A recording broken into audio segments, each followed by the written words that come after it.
Ako po si Kiana Escaldar. Mula sa ika-4 na gaitang Kalapati. Ang lang ito ay tinatawag na Gian.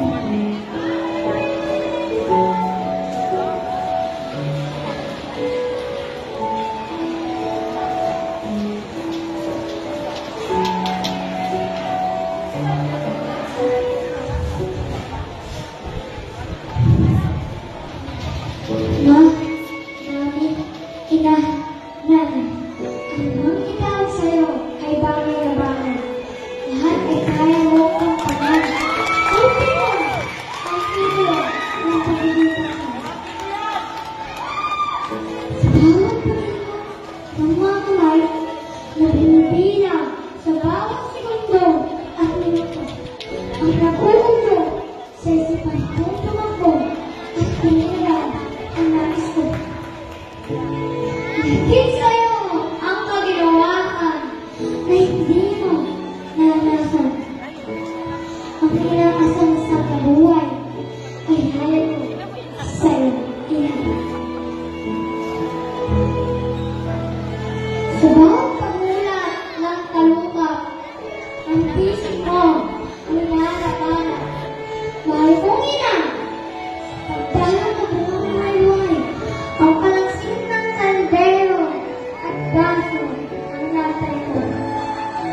Ang pagpagkit sa nanan ko na may halong dikin ng sayo. Ang diwa ko'y masin. Ang bawat ampas na mga kamay mo ay malaga.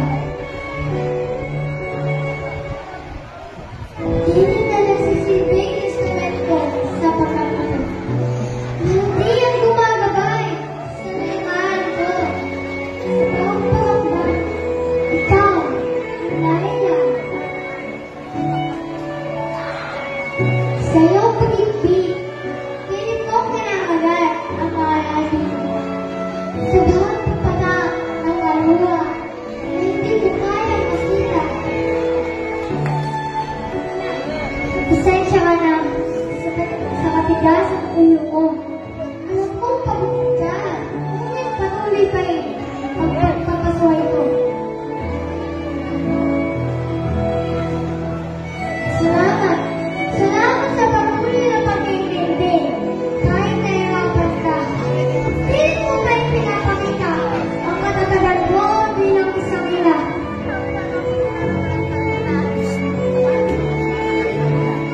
Ina, huwag masyadong magbabago. Nais kong nanili ka sa paligid. Habang binubuo ang mundong kanyaya, gamit ang salitan ng buhok. Pilit abutin ang pangarap.